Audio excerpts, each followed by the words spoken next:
الحمد لله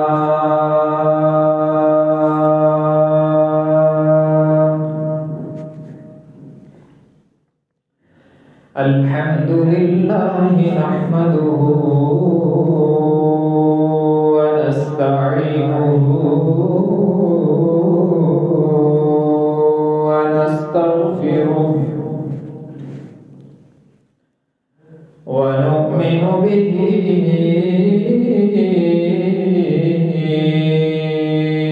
ونتوكل عليه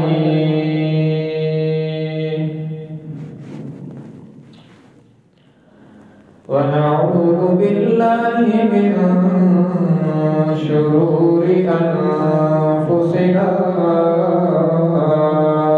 ومن سيئات أعمالنا من يهده الله فلا مضل له ومن يضلله فلا هادي له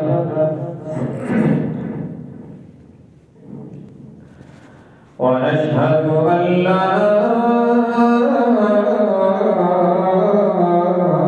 إله إلا الله وحده لا شريك له ونشهد أن سيدنا وسندنا وشفيعنا وقائدنا الأعظم وهادينا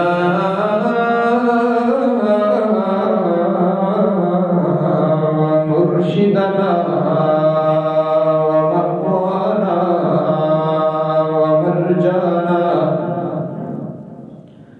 ومولانا محمدا عبده ورسوله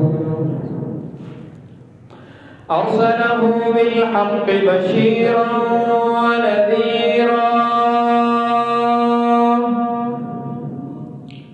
وداعيا إلى الله بإذنه وسراجا منيرا وصلى الله تعالى عليه وعلى آله وأصحابه وبارك وسلم تسليما كثيرا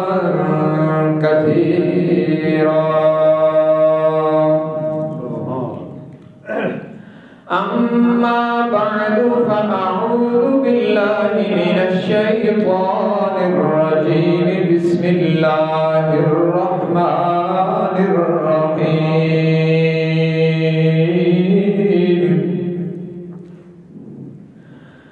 الحمد لله الذي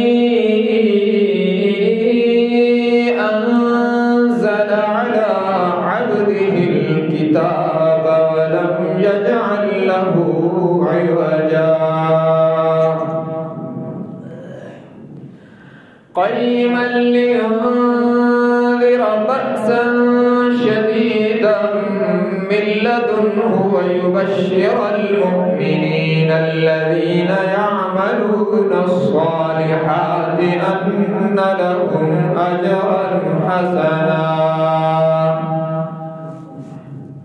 ماكثين فيه أبدا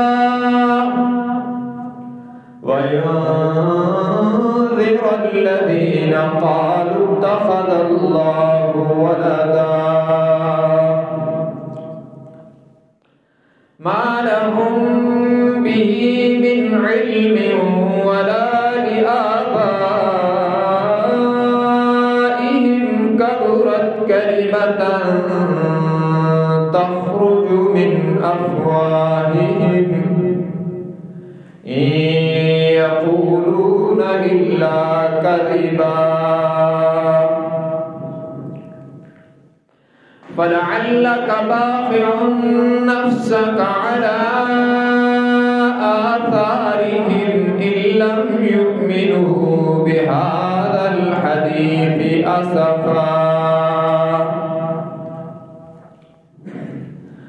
وعن أبي هريرة رضي الله تعالى عنه قال قال رسول الله صلى الله عليه وسلم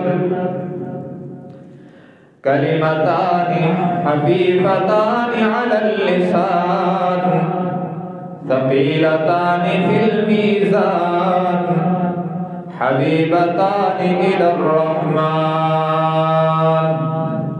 سبحان الله وبحمده سبحان الله العظيم.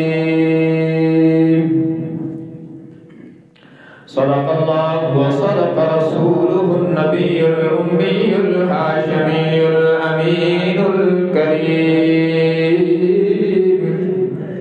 ونحن على ذلك لمن الشاهدين والشاكرين والحمد لله رب العالمين.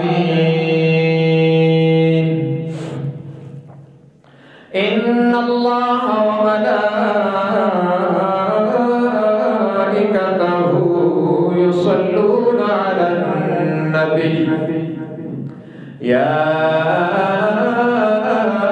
أيها الذين آمنوا صلوا عليه وسلموا تسليما.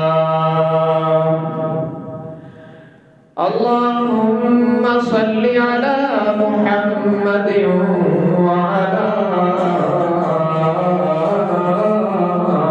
آل محمد كما صليت على إبراهيم وعلى آل إبراهيم إنك حميد مجيد. اللهم بارك على محمد وعلى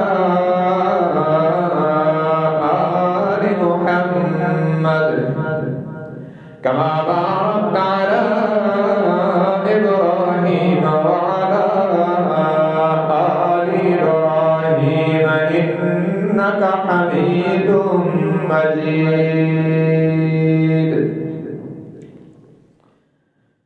حاضرین کرام قدر، علامات قیامت یعنی قیامت کی نشانیاں بیان کرتے ہوئے آج یہ 5واں جمعۃ المبارک ہے.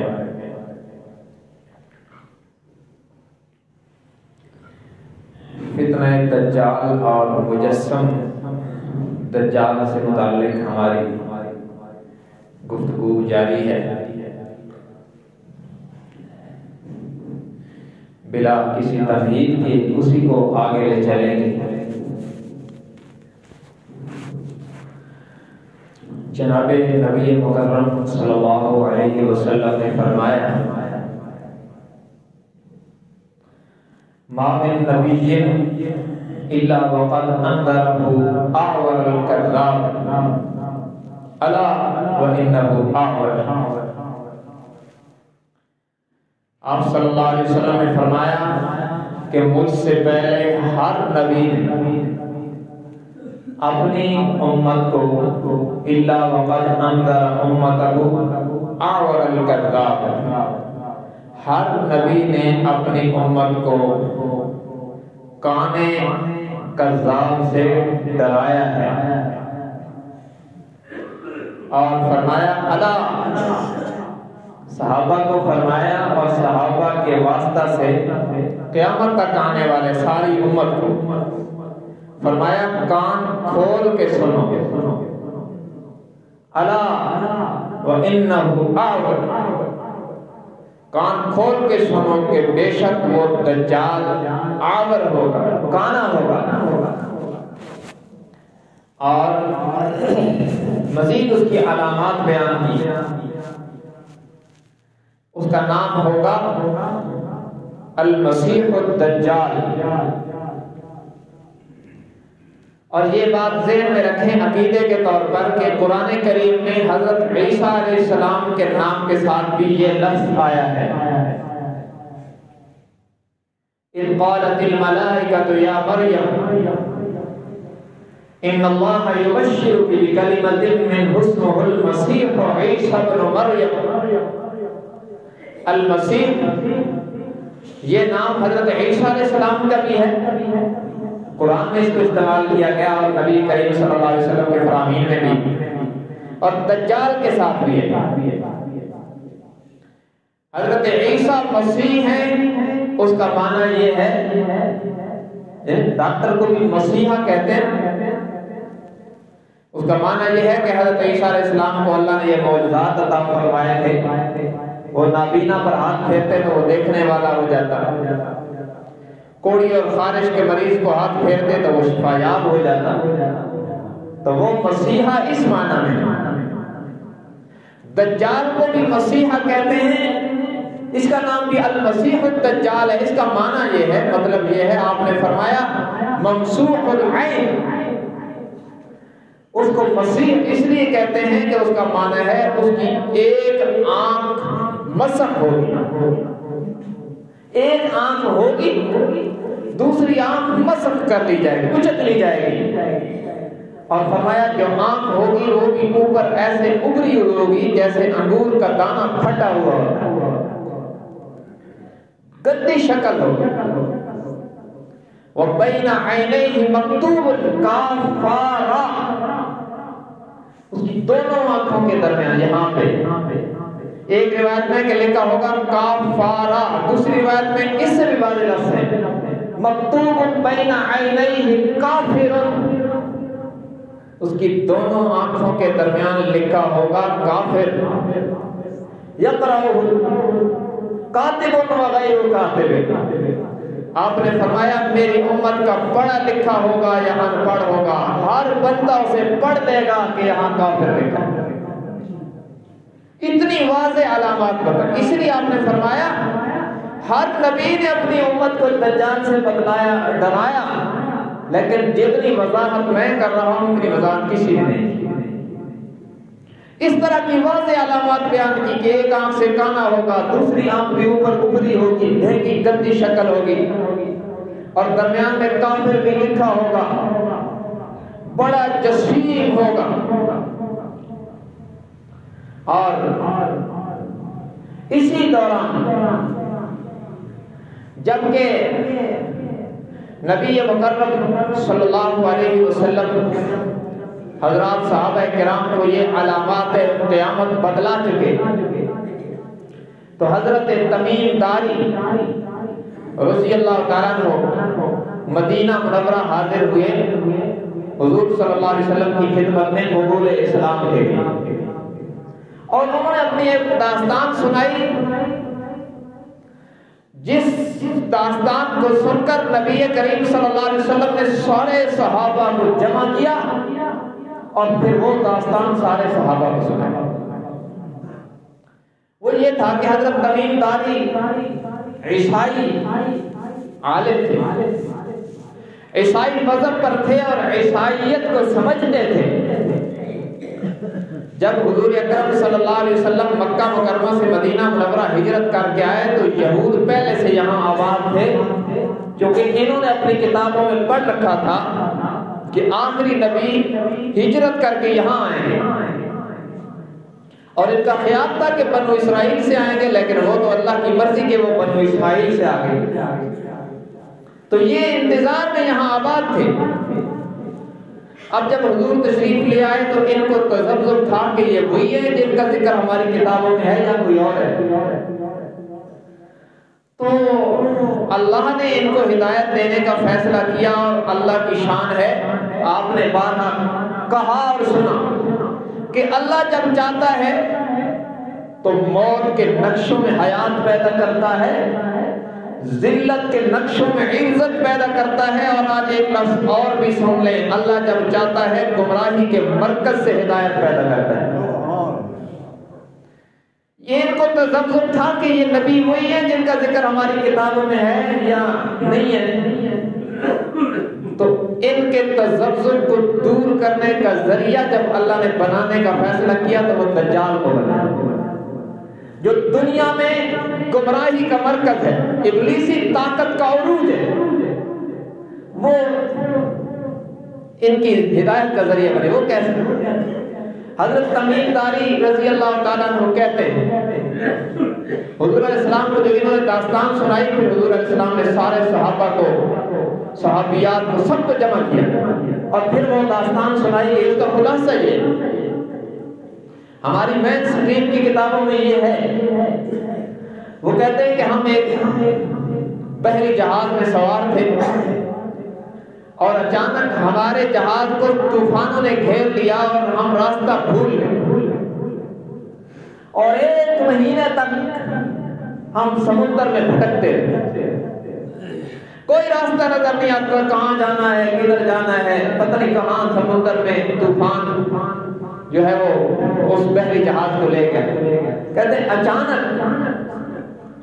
ایک جزیرے کے قریب ہماری کشتی رک گئی اور ہم نے دیکھا کہ ابھی ابھی سورج طلوع ہو رہا ہے. تو ہم نے سوچا کہ چلو کوئی خشکی پر کشتی کنارے لگی ہے، چلو دیکھتے ہیں. کہتے ہیں وہاں پہ ہم اپنے بحری جہاز سے اترے تو چھوٹی چھوٹی کشتیاں آ گئی، ان پہ سوار ہو کر ہم ایک جزیرے میں چلے گئے. کہتے ہیں وہاں ہم نے دیکھا کہ ایک جانور ہے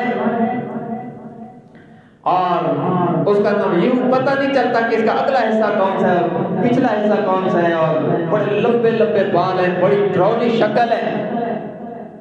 اور ہم دیکھ کے گھبرانے لگے اور وہ باتیں کرنے لگے. کہتے ہیں میں نے کہا ویلکی من انت، تیرا ستیہ ناش ہو، تو کون ہے؟ تو کہتے ہیں اس جانور نے کہا انا الجساسہ، میں جساسہ ہوں، یعنی جاسوسی کرنے والی. تو کہتے ہیں کہ میں نے کہا تم کس کی جاسوسی کرتی ہو؟ تو اس نے ایک مکان کی طرف، ایک دائرے کی طرف اشارہ کیا کہ اس دائرے میں چلے جاؤ، میں اس کی جاسوسی کر رہی ہوں اور یہاں پر تمہیں کچھ بندہ ملے گا. کہتے ہیں ہم جب وہاں داخل ہوئے تو ہم نے دیکھا ایک لمبا چوڑا انسان، خوب دیو کی شکل، اور اس کے ہاتھوں اور پاؤں میں اور گلے میں اس کو زنجیروں سے جکڑا ہوا ہے اور بالکل بد شکل بدصورت وہ وہاں پہ بندھا ہوا ہے. اس نے ہمیں دیکھتے ہی کہا من این انتم، ارے تم کہاں سے آ گئے یہاں؟ کہتے ہیں ہم نے کہا نحن من جزیرۃ العرب، ہم جزیرہ عرب سے آئے ہیں، تو کون ہے؟ تو اس نے کہا میرے بارے میں کچھ تو تم نے سن رکھا ہے اور کچھ تمہیں مزید بھی پتہ چل جائے گا. اس کا اشارہ تھا کہ تم جہاں سے آئے ہو کچھ تو وہاں تمہیں نبی نے بتلایا ہوگا، کچھ مزید بھی تمہیں پتہ چل جائے گا. کہتے ہیں کہ ہم اور تجسس میں پڑے. پھر اس نے پوچھا کہ شام میں جو نخل بیسان ہے، کھجوروں کا باغ، اس کا کیا حال ہے؟ کہتے ہیں ہم نے کہا کہ خوب اس کے اوپر پھل ہیں، خوب لوگ اس سے کھجوریں کھا رہے ہیں. تو کہتے ہیں اس نے کہا ان قریب وہ پھل دینا چھوڑ دے گا. پھر اس نے کہا ما عین زغر، عین زغر، یہ جو زغر کا چشمہ ہے اس کا کیا حال ہے، وہ بہتا ہے کہ نہیں بہتا؟ تو کہتے ہیں ہم نے کہا وہ تو خوب بہ رہا ہے، لوگ اس سے سیراب ہو رہے ہیں. تو اس نے کہا ان قریب اس کا پانی خشک ہو جائے گا. یہ سب قیامت کی علامات میں ہے. بہرحال بہت ساری باتیں اس سے ہوئی. اس نے پھر کہا کہ وہ جو امیین کے نبی ہیں وہ آ چکے ہیں کہ نہیں؟ کیونکہ حضور اکرم صلی اللہ علیہ وسلم کی صفات میں رب العالمین نے فرمایا نا بعث فی الامیین رسولا منہم، کہ اللہ نے آپ کو ان پڑھوں میں رسول بنا کے بھیجا کہ ان ان پڑھوں پر محنت کر کے انہیں ایسا بنا دو کہ دنیا کے پڑھے لکھے بھی ان پر رش کرنے لگے. تو اس نے کہا وہ جو ان پڑھوں کا رسول ہے ان کا کیا حال ہے؟ تو کہتے ہیں تمیم داری کہ میں نے کہا وہ مکہ سے ہجرت کر کے مدینہ آ چکے ہیں۔ تو کہتے ہیں اس دوران اس کی زبان سے نکل گیا کہ تم اس نبی کی بات مانو گے تو فائدے میں رہو گے۔ کہتا ہے یہی بات تھی جو میرے دل پہ اتر گئی کہ یہ وہی نبی ہے جن کا ذکر ہماری کتابوں میں۔ اللہ نے دجال کی زبان سے ایک ایسا کلمہ نکالا جو اس شخص کی ہدایت کا ذریعہ بنا، اور ہدایت بھی اتنی اعلیٰ کہ صحابیت کا درجہ دلوا دیا، اور ایمان کی اس بلندی پر فائز کیا کہ بعد والے امتی لاکھوں کروڑوں مل کر بھی اس کی جوتی سے لگنے والے ذرے کو بھی نہیں پہنچے۔ کہتے ہیں پھر اس نے پوچھا اقاتلہ العرب، کیا عربوں نے ان پر قتال، ان سے قتال کیا کہ نہیں؟ کہتے ہیں کہ میں نے کہا عربوں نے ان پر کتاب سے قتال کیا لیکن اللہ نے ان کو غلبہ عطا فرمایا۔ اس طرح کی باتیں کرنے کے بعد اس نے کہا ان قریب وہ وقت آئے گا جب مجھے باہر نکلنے کی اجازت ہوگی، اور فرمایا کہ دنیا کی کوئی بستی میں نہیں چھوڑوں گا جہاں نہیں جاؤں گا، ساری دنیا گھوموں گا، ہاں لا ادخل مکہ ولا طیبہ، مکہ میں بھی نہیں جا سکوں گا اور طیبہ یعنی مدینہ منورہ میں بھی نہیں جا سکوں گا، باقی ساری دنیا گھوموں گا، کوئی بستی نہیں چھوڑوں گا، ساری دنیا میں جاؤں گا۔ یہ اس نے دجال نے گفتگو کی، اس کا خلاصہ یہ جب واپس تشریف لائے تو حضور علیہ السلام نے صحابہ کو بلوایا اور ان کو کہا کہ یہ داستان سناؤ، تو انہوں نے یہ داستان سنائی، اور جب اس پر پہنچے نا کہ اس نے دجال نے کہا میں مکہ میں بھی نہیں جاؤں گا اور مدینہ میں بھی نہیں جاؤں گا، تو آپ نے اپنی لاٹھی مبارک اٹھا کر منبر پہ مار کے فرمایا ھذا طیبہ، یہ ہے مدینہ، یہ ہے مدینہ، یہ ہے مدینہ جہاں پہ دجال ساری دنیا گھومے گا لیکن یہاں نہیں آ سکے۔ لیکن یاد رکھو آزمائش اور امتحان وہاں بھی ہوگا۔ حدیث میں آتا ہے کہ جب دجال دنیا میں گھومے گا اس وقت مدینہ منورہ میں 3 زلزلے آئیں گے، مکہ مدینہ ہلے گا، تو جو منافق ہوں گے وہ اس جگہ پر چھوڑ کر دجال کے لشکر میں شامل ہوں گے، یہاں جو رہیں گے ان تک دجال نہیں پہنچے گا، لیکن جب وہاں پہ زلزلے آئیں گے آزمائش کے لیے تو یہ سمجھیں گے کہ ادھر سے نکلنے میں عافیت ہے، تو یہ منافق بھاگیں گے اور ادھر سے نکل کر دجال کے لشکر میں مل جائیں گے۔ یہ بھی حدیث میں آتا ہے کہ جنت البقیع میں جتنے منافق دفن ہیں، عبداللہ بن ابی بھی تو وہی دفن ہے، ان کی قبریں کھلیں گی اور ان کی لاشوں کو اٹھا کر بھی اللہ کی طرف سے انتظام ہوگا کہ ان کی میتیں اٹھا کے باہر پھینک دی جائیں، مدینہ منورہ کو بالکل پاک کر دی جائے گی، پکے ایمان والے وہاں رہ جائیں گے، سارے منافق وہاں سے نکل کے دجال کے ساتھ مل جائیں گے، وہ سمجھیں گے کہ اس کے ساتھ ملنے میں جان بخشی ہو جائے گی، لیکن حقیقت میں اس کے ساتھ جہنم ہوگا، اور یہ پوری دنیا گھومے گا۔ پھر آپ نے مزید وضاحت میں فرمایا، جب تمیم داری نے یہ داستان سنا دی نا تو آپ نے فرمایا میرے صحابہ کیا یہ وہی باتیں نہیں ہیں جو میں نے اس سے پہلے تمہیں بتلا دی؟ تو صحابہ کرام نے تصدیق فرمائی۔ پھر آپ نے فرمایا مدینہ منورہ کے گرد میں اللہ 7 دروازے لگائے گا اور ان پر فرشتوں کا پہرا ہوگا، جب دجال کا لشکر یہاں آئے گا تو وہ اپنی تلواروں سے اسے پیچھے دھکیل دیں گے، یہاں بھی نہیں آئے گا، مکہ مکرمہ میں بھی نہیں جائے گا، اللہ اپنی حفاظت کا خصوصی پہرا لگائے گا، پوری دنیا گھومے گا، نکلے گا کہاں سے؟ یہ بات بڑی غور طلب ہے۔ آپ نے فرمایا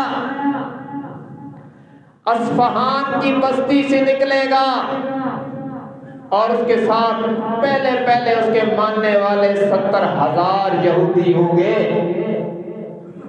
اور یہ اصفہان کہاں ہے؟ یہ ایران کا ایک صوبہ ہے، اور گزشتہ سالوں میں یہاں رہنے والے یہودیوں کی تعداد 70,000 ہو چکی تھی، اب تو 70,000 سے اوپر جا چکی ہے۔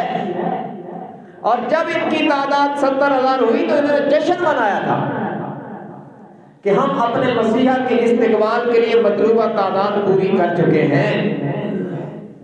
اور یہ بھی بات ذہن میں رکھیں، ایران کی پوزیشن سے مسلمان بھی دھوکے میں ہیں۔ وہ سمجھتے ہیں کہ امریکہ اور بین الاقوامی طاقتوں کو اسلامی ممالک میں یہی ایک ہے جو آنکھیں دکھاتا ہے۔ یاد رکھنا، امریکہ کافر اعظم ہے، ایران منافق اعظم ہے، اس میں کوئی دو رائے نہیں۔ دنیا میں اسرائیل کے بعد سب سے زیادہ یہودی ایران میں آباد ہیں۔ اگر ایران آج یہ کہے کہ تم فلسطین پر مظالم بند کرو ورنہ ایران میں کوئی یہودی محفوظ نہیں رہے گا، تو فوراً یہ جنگ رک جائے گی۔ یہ اوپر سے بیان اور دیتے ہیں، اندر ان کی تاریں وہی بھی دی ہوئی ہیں، دجال یہیں سے نکلے گا اور 70,000 یہودی ابتداءً اس کے ساتھ یہیں سے چلے گا اور پوری دنیا گھومے گا۔ اور آپ نے فرمایا اس کے ایک ہاتھ میں آگ ہوگی، نار، بعض اس کا معنی کیا ایک ہاتھ میں جہنم ہوگی، دوسرے ہاتھ میں جنت ہوگی۔ اور پھر فرمایا وہ جو ایک ہاتھ میں جہنم ہوگی وہ حقیقت میں جنت ہوگی، اور جو دوسرے ہاتھ میں بظاہر جنت ہوگی وہ حقیقت میں جہنم ہوگی۔ کیا مطلب؟ جو اس کی جنت کے جھانسے میں آ کر، عیش و عشرت میں آ کر اس کا ساتھ دے گا، وہ چند دنیا کے چند دن تو مزے کر لے گا لیکن حقیقت میں جہنم میں چلا جائے گا۔ اور جو اس کی بات نہیں مانے گا، اس کے دنیا میں جو 40 دن ہوں گے، میں نے بتایا تھا حدیث میں، پہلا دن سال کا ہوگا، دوسرا دن مہینے کا، اور تیسرا دن ہفتے کا، اور باقی 37 دن عام روٹین کے ہوں گے۔ ان دنوں میں تو ستایا جائے گا، تڑپایا جائے گا، ممکن ہے شہادت پا جائے، لیکن اس کے لیے حقیقت میں جنت ہوگی۔ جو اسے نہیں مانے گا، جو اسے مانے گا، وہ عارضی زندگی میں مزے کرے گا۔ اور یہ دجال پہلے نبوت کا دعویٰ کرے گا، پھر خدائی کا دعویٰ کرے گا۔ اور آج کی جو دجال کی نمائندہ طاقتیں ہیں، ان کا دعویٰ بھی دبے لفظوں میں یہی ہے کہ ہمیں قبول کیا جائے، ہماری بالادستی قبول کر لی جائے۔ خدائی یہی ہے، اللہ کا اعلان یہی ہے کہ میرے بندے میری بالادستی قبول کریں۔ اور آج کی بین الاقوامی سامراجی طاقتیں کہتی ہیں ہماری بالادستی قبول کریں، ہماری مرضی کے بغیر کچھ نہ کریں۔ یہ دجال کی نمائندہ طاقتیں ہیں، تو وہ یہی کہے گا کہ میری بالادستی قبول کی جائے اور مجھے خدا مانا جائے، میں ہی سب کچھ ہوں۔ اور جدید ٹیکنالوجی اپنے کمال کو پہنچے گی اور استدراجی قوت بھی کمال کی ہوگی اس کے پاس، بڑے بڑے کرتب کر کے دکھائے گا۔ اور یاد رکھنا، جو لوگ کرتب دیکھ کر متاثر ہوتے ہیں اور فوراً اگلے بندے کو حق پرست اور بزرگ مان لیتے ہیں، کرتب دیکھ کر اس کے عمل اور اس کے عقیدے کو نہیں دیکھتے ہیں، تو یہ بہت جلدی فتنہ دجال کا شکار ہو کر اس کے لشکر میں چلے جائیں گے۔ ہمارے لیے کسی کے آئیڈیل ہونے کا جو معیار ہے وہ یہ ہے کہ وہ شریعت کا پابند ہے کہ نہیں ہے۔ کوئی ہواؤں میں اڑتا دکھا دے اور اس کا عمل شریعت کے مطابق نہ ہو تو یاد رکھنا وہ ولی نہیں ہو سکتا، شیطان کا نمائندہ ہو سکتا۔ تو یہ دجال ایسے ایسے کارنامے دکھائے گا اور لوگ دھڑا دھڑ اس کے لشکر میں جائیں گے، چھلنی لگے گی، کھرے اور کھوٹے الگ ہو جائیں گے، اور جو ادھر جائیں گے بظاہر مزے اڑائیں گے، اور جو ادھر ہوں گے بڑے تنگ ہوں گے. وہ جو آپ نے فرمایا قال النبی صلی اللہ علیہ وسلم الدنیا سجن المؤمن وجنت الکافر. آپ نے فرمایا دنیا مومن کے لیے قید خانہ اور کافر کے لیے جنت ہے. اس کا حقیقی اور عملی ظہور اس وقت ہوگا جب دجال ظاہر ہو جائے گا. اس کے ساتھ چلنے والے دنیا کی رنگ رلیاں بنائیں گے اور اسے نہ ماننے والے بھوکے مریں گے، تڑپیں گے، ستائے جائیں گے. لیکن چند دنوں کی آزمائش ہوگی. جو اس آزمائش میں صبر کر لے گا ہمیشہ کے لیے مسکرائے گا، پکا جنتی ہو جائے گا. اور جو اس کے ساتھ چلا جائے گا دنیا کے چند دن تو مسکراہٹوں میں گزار لے گا لیکن ہمیشہ ہمیشہ کے لیے ناکام ہو جائے گا. تو پہلے امام مہدی لڑیں گے، میں نے عرض کر دیا گزشتہ جمعے. پھر حضرت عیسیٰ علیہ السلام تشریف لائیں گے اور مقام لد پر اس بدبخت کو قتل کر دیں گے اور پھر یہ دنیا میں عدل و انصاف قائم کریں گے اور سارے عیسائی مسلمان ہو جائیں گے، جتنے عیسائی موجود ہوں گے. اور یہ قرآن میں اس کا اشارہ موجود ہے 6 پارے میں. فرمایا وَإِن مِّنْ أَهْلِ الْكِتَابِ إِلَّا لَيُؤْمِنَنَّ بِهِ قَبْلَ مَوْتِهِ وَيَوْمَ الْقِيَامَةِ يَكُونُ عَلَيْهِمْ شَهِيدًا. یقیناً وہ وقت آئے گا جب اہل کتاب یعنی حضرت عیسیٰ کو ماننے والے سارے ان کی وفات سے پہلے ان پر ایمان لائیں گے. چونکہ جناب عیسیٰ علیہ السلام ابھی 4تھے آسمان پر زندہ موجود ہیں. وہ قرب قیامت میں تشریف لائیں گے. آپ نے فرمایا یکسر الصلیب، وہ ہمیشہ کے لیے صلیب توڑ دیں گے، صلیبی نظام کا خاتمہ ہو جائے گا. سارے عیسائی کلمہ طیبہ پڑھ کے مسلمان ہو جائیں گے. یہودیوں کا قتل عام ہوگا اور جو بدبخت اس طرح مریں گے. آپ نے فرمایا اگر کوئی کسی پتھر کے پیچھے بھی یہودی پناہ لے گا تو پتھر آواز دے گا میرے پیچھے یہودی چھپا ہے، اسے بھی قتل کر دو. تو یہود کی نسل بد سے دھرتی کو پاک کر دیا جائے گا. حضرت عیسیٰ علیہ السلام پوری دنیا کو عدل و انصاف سے بھر دیں گے. دنیا میں مثالی امن قائم ہو جائے گا. ایک وقت کے لیے مخصوص ٹائم کے لیے دنیا سے بے برکتی مٹ جائے گی، برکتوں کا نزول ہوگا، سکون اترے گا، پوری دنیا عدل و انصاف سے بھر جائے گی. جو لوگ فتنہ دجال میں ستائے گئے ہوں گے، تڑپائے گئے ہوں گے، ان میں سے جو غازی زندہ رہ جائیں گے اللہ انہیں دنیا میں بھی وہ وقت عطا فرمائے گا کہ ان کے دل پرسکون ہو جائیں گے، آنکھیں ٹھنڈی ہو جائیں گی. اور حدیث میں آتا ہے ایسی برکتوں کا نزول ہوگا کہ ایک انار ایک خاندان کو کافی ہو جائے گا. پہلے آپ سنتے ہوں گے پہلے لوگ کہتے تھے کہ کسی گھر میں اگر کسی گھڑے میں دانے پڑے ہوں تو لوگ کہتے تھے بہت بڑے ہیں. یہ برکتیں ہوتی تھی نا. اور اب بے برکتی ہے کہ اب جو ہے نا وہ 20 توڑے پڑے ہوتے ہیں تو کہتے ہیں تھوڑے بے برکتی. تو برکت آئے گی. ہم کثرت کے پیچھے بھاگ رہے ہیں. برکت اور چیز ہے، کثرت اور چیز ہے.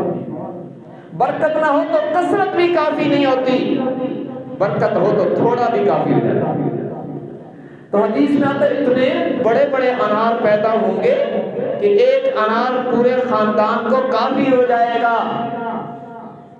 اور اس کا جو چھلکا ہوگا نا وہ اتنا بڑا ہوگا کہ لوگ اس کا چھپر بنا کر نیچے بیٹھیں. یہ برکتوں کا نزول ہوگا. اور حضرت عیسیٰ علیہ السلام اور امام مہدی دنیا پر عدل و انصاف کی حکومت کریں گے.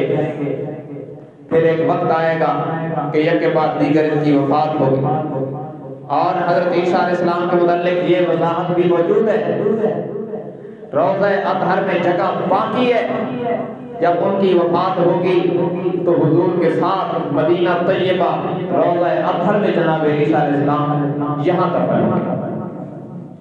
اور ان کے بعد پھر آہستہ آہستہ کر کے گمراہی آئے گی اور جو دیگر علامات قیامت ہیں وہ آئیں گی. اس کا ذکر تو بعد میں ہوگا. پہلے اس پہ ہم غور کریں کہ آپ صلی اللہ علیہ وسلم نے جب فتنہ دجال کا اور دجال کا ذکر کیا نا تو سورہ کہف کو بڑی اہمیت کے ساتھ ذکر کیا کہ سورہ کہف کو پڑھنے والا فتنہ دجال سے محفوظ رہے گا. اس کا تعلق کیا ہے؟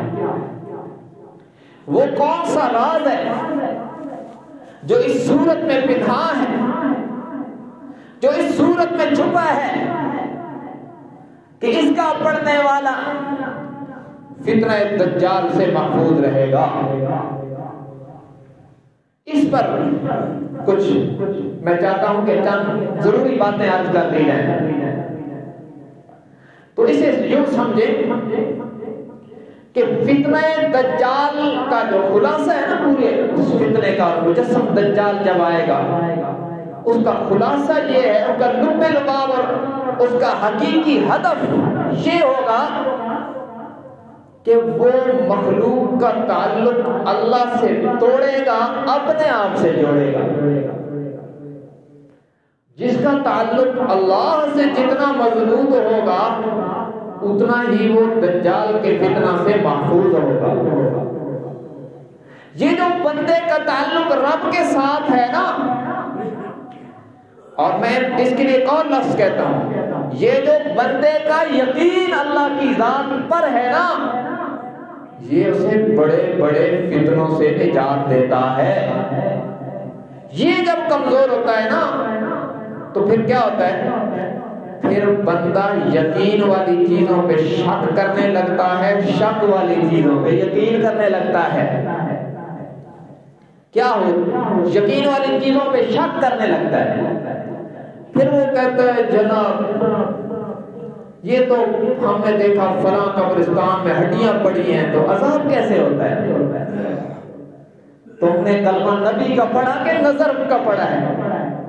ہمارا ایمان اللہ کے نبی کی زبان پر ہے کہ اپنی آنکھوں پر ہے؟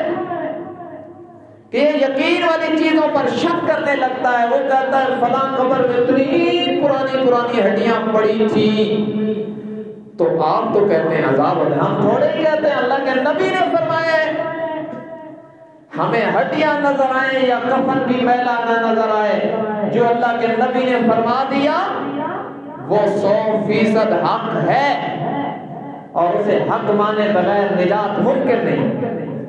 اس کی کیفیت کو جاننا کوئی ہمارے لیے ضروری ہے. لیکن جب ایمان کے اندر کمزوری آتی ہے تو پھر وہ یقین والی چیزوں پہ شک کرنے لگتا ہے. اور یقین والی چیزوں پر شک کرنا مسلمان کا کام نہیں، کافروں کا کام ہے. یوں سورہ یاسین میں ہے قال من يحيي العظام وهي رميم قل يحييها الذي أنشأها أول مرة وهو بكل خلق عليم. یہ آس بن وائل ایک بوسیدہ ہڈی لے کر حضور کی بارگاہ میں آ کے کہتا ہے من یحیی العظام وہی رمیم، اسے کون زندہ کرے گا؟ تم تو کہتے ہو کہ زندہ ہو کر دوبارہ اٹھنا ہے، اللہ کی عدالت میں جانا ہے. دیکھو نا یہ ہڈی چورا چورا ہو گئی، اسے کون زندہ کرے گا؟ رب العالمین نے نبی کی زبان پر اپنے جلالی لہجے میں جواب دیتے ہوئے فرمایا قل میرے پیغمبر اپنے کوثر و تسلیم سے دھلی ہوئی زبان کے ساتھ اعلان کیجیے، اعلان کر دیجیے، اس کی آنکھیں کھول دیجیے، اب فرما دیجیے انشأہا اول مرہ، جس نے پہلے بغیر نقشے کے بنا دیا ہے اب تو نقشہ بھی بن گیا ہے، قیامت کے دن بھی وہی اٹھا دے گا۔ پہلے جب اس کا نقشہ ہی کوئی نہیں تھا تو کس نے بنایا؟ اس بناوٹ کو مانتا ہے، دوبارہ بعثت کو نہیں مانتا۔ تو یہ شک کی بیماری وہاں سے چلی ہے۔ قالوا أَإِذَا كُنَّا تُرَابًا وَعِظَامًا أَإِنَّا لَمَبْعُوثُونَ خَلْقًا جَدِيدًا، یہ کہتے تھے جب ہم مٹی میں مل جائیں گے اور ہماری ہڈیاں چورا چورا ہو جائیں گی تو پھر کیسے ہوگا؟ رب العالمین نے فرمایا أَلَمْ يَكُ نُطْفَةً مِّن مَّنِيٍّ يُمْنَىٰ أَلَيْسَ ذَلِكَ بِقَادِرٍ عَلَىٰ أَن يُحْيِيَ الْمَوْتَىٰ۔ ارے نادان، جس نے ناپاک قطرے سے تجھے بنا دیا ہے وہی رب قبر سے بھی تجھے اٹھا دے۔ تو یہ کیا مشکل ہوا کہ اس پر شک کرنے لگے؟ ہمارے مہربان اس پر تو شک نہیں کرتے، لیکن مسلمانوں کے اندر یہ ابلیسی فتنہ آنے لگا ہے۔ یہ کہتے ہیں جناب کسی کو جانور نے کھا لیا اور کسی کو جناب آگ میں جلا دیا، اس کو کہاں سے عذاب ہوگا؟ تیرے ناپاک قطرے کو انسان بنانے والا رب جلے ہوئے ذرات کو اکٹھا کر کے جمع نہیں کر سکتا؟ یہ کیا مشکل ہے؟ یہ شک کی باتیں نہیں ہیں۔ حضرت عمر رضی اللہ تعالیٰ کے پاس، بعض روایات میں حضرت علی رضی اللہ تعالیٰ کے پاس، ممکن ہے دونوں کے پاس، ایک یہودی آیا اور ہاتھ میں ایک کافر کی، مردہ کافر کی کھوپڑی لی، کہنے لگا تم کہتے ہو عذاب ہوتا ہے، یہ فلاں کافر کی کھوپڑی ہے، میرے سامنے یہ کافر مرا ہے، تم کہتے ہو جہنم میں عذاب ہوتا ہے، آگ ہوتی ہے، تم بتاؤ یہ آگ اگر ہے تو مجھے کیوں نہیں جلاتی؟ تو پتھر دل والے کو سمجھانے کے لیے حضرت علی نے فرمایا 2 پتھر لے آؤ۔ دونوں پتھر منگوائے، پھر فرمایا کہ ایک کو زور سے دوسرے پر مارو، وہ مارا تو آگ کی چنگاریاں نکلی۔ فرمایا اس میں آگ ہے کہ نہیں؟ اگر وہ کہتا نہیں تو وہ کہتے کہ ابھی تو آنکھوں سے دیکھیے۔ اس نے کہا ہے، تو فرمایا تو جو پتھر ہاتھ میں لیے ہوئے تجھے جلاتی کیوں نہیں؟ انہوں نے کہا ہے صحیح لیکن مجھے جلاتی نہیں ہے۔ فرمایا اس میں بھی ہے صحیح لیکن تجھے نہیں جلاتی، تو مرے گا تو تجھے بھی پتہ چل جائے گا۔ تو یہ جو ہے بات دوسری طرف نکل جاتی ہے۔ شک والی چیزوں پر لوگ یقین کرنے لگتے ہیں اور یقین والی چیزوں پر شک کرنے لگتے ہیں۔ جب ایمان کمزور ہوتا ہے اور جب ایمان مضبوط ہوتا ہے تو پھر بظاہر نقشہ کتنا خلاف دکھائی دیتا ہو، مومن کہتا ہے بس یہی حق ہے، مجھے سمجھ میں آئے تب بھی حق ہے، نہ سمجھ میں آئے تب بھی حق ہے۔ اور پھر کہتے ہیں جی ہر بات میں حضرت ابوبکر کو لاتے ہیں، میرے ایمان کا تقاضا ہی تب پورا ہوتا ہے جب ذکر ابوبکر ہوتا ہے۔ ابوبکر کا ذکر ہوتا ہے تو ہمارے ایمان کو جلا ملتی ہے، ہمارا ایمان بڑھتا ہے ذکر صدیق سے۔ کیسا مضبوط ایمان ہے، کمال کا ایمان ہے۔ ظاہر ہے جس پر نبوت کی نگاہوں کا رنگ چڑھا ہو اور جس نے پیغمبر کو گود میں سلا کر جی بھر کے رخ مصطفیٰ کو دیکھ کر ایمان کے کمال کے درجے طے کیے ہوں، اس کا مقابلہ کون کر سکتا ہے؟ حضور سفر معراج سے واپس تشریف لائے اور ابو جہل نے کہا بڑا سنہری موقع ہے ابو بکر کو ورگلانے کا۔ ہمیشہ کافر ابو بکر کو اسلام سے ہٹانے کے چکر میں رہتا ہے۔ اس نے کہا آج ہٹے گا، چلا گیا۔ کہتا ہے ابو بکر یوں ہو سکتا ہے کہ ایک بندہ رات کے کچھ حصے میں یہاں سے اٹھے، مسجد الاقصی جائے، ساتوں آسمان، جنت، جہنم، عرش سب کو دیکھ کر واپس رات کے تھوڑے سے حصے میں واپس بھی آ جائے؟ یہ ہو سکتا ہے؟ حضرت ابوبکر صدیق جن کے دل میں ایمان روشن تھا، اور آپ نے فرمایا اتق فراست المومن فإنه ينظر من نور الایمان، مومن کی فراست سے ڈرا کرو، وہ ایمان کے نور سے دیکھتے ہیں۔ حضرت ابوبکر نے فرمایا پہلیاں مت ڈال، پہلے یہ بتا یہ کس نے کہا ہے؟ تو اس نے دل میں سوچا ہوگا کہ ہار گیا۔ جب یہ پوچھ لیا نا تو وہ نبی تو مانتے نہیں، اس نے کہا تیرے دوست محمد نے کہا ہے صلی اللہ علیہ وسلم۔ تو حضرت ابوبکر نے فوراً فرمایا اگر میرے نبی محمد صلی اللہ علیہ وسلم نے فرمایا ہے تو یہ ہو سکتا ہے۔ اس نے کہا بھلا ابو بکر تو اچھا خاصا پڑھا لکھا سمجھدار آدمی ہے، یہ عقل میں آنے والی بات ہے؟ اگلا تیر مارا نا جو شیطانی تیر ہے، اصل میں یہ عقل میں آ سکتی ہے؟ حضرت ابوبکر نے فرمایا جس دن سے کلمہ پڑا ہے عقل کے سارے زاویے محمد کے قدموں پر نثار کر چکے ہیں۔ اب عقل میں آئے تب بھی ٹھیک ہے، نہ آئے تب بھی ٹھیک ہے۔ اور ویسے بھی یاد رکھنا شریعت مخالف عقل نہیں، ہاں ماوراء العقل ہو سکتی ہے۔ مطلب یہ ہے کہ یہ نہیں کہ شریعت کا حکم عقل کے خلاف ہو، یہ ہو سکتا ہے کہ میری عقل میں اتنا کمال نہ ہو کہ اسے سمجھ سکے۔ اس لیے کہ آج سے 400 سال پہلے ہمارے متجددین اس وقت کے جو شریعت کے بعض احکام کو صحیح نہیں مانتے تھے، آج جدید ترقی نے انہیں ماننے پر مجبور کر دیا۔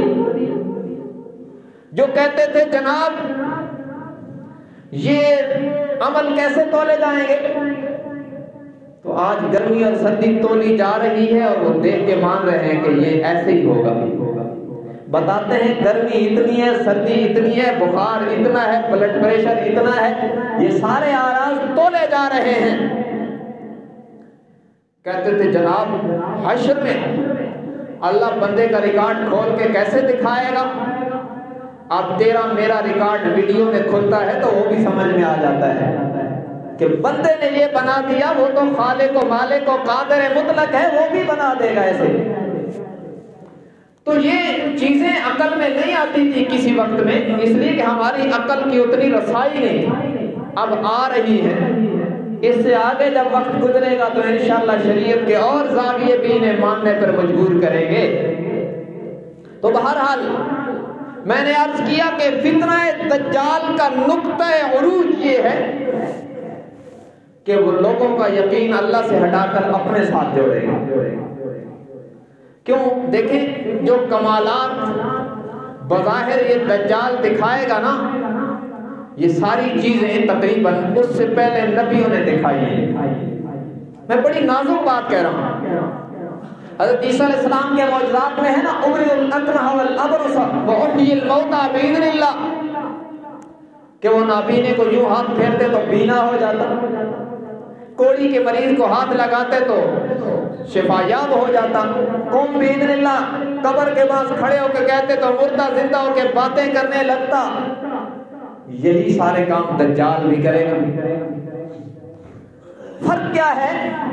پیغمبروں نے معجزے دکھا کر لوگوں کو خدا سے جوڑا ہے، یہ کرتب دکھا کر لوگوں کو خدا سے توڑے گا، اپنے آپ سے جوڑے گا۔ یہ یقین ادھر نہیں لگائے گا، یہ کہے گا میں ہی سب کچھ ہوں، مجھے مانو۔ انہوں نے کہا تھا ہماری اطاعت کرو، رب کو مانو۔ وہ کہے گا میری مانو اور مجھے ہی سب کچھ مانو، اس لیے وہ شیطان ہوگا اور یقین کو کمزور کرے گا۔ تو اس کا جو ہے نقطہ عروج یہی ہے کہ وہ لوگوں کا یقین رب سے توڑے گا، اپنی ذات سے جوڑے گا، بندے کا تعلق اللہ سے توڑے گا، اپنی ذات سے جوڑے گا۔ بہرحال میرا وقت پورا ہو گیا، انشاءاللہ یہ اللہ توفیق اور زندگی دے تو یہ گفتگو جاری ہے۔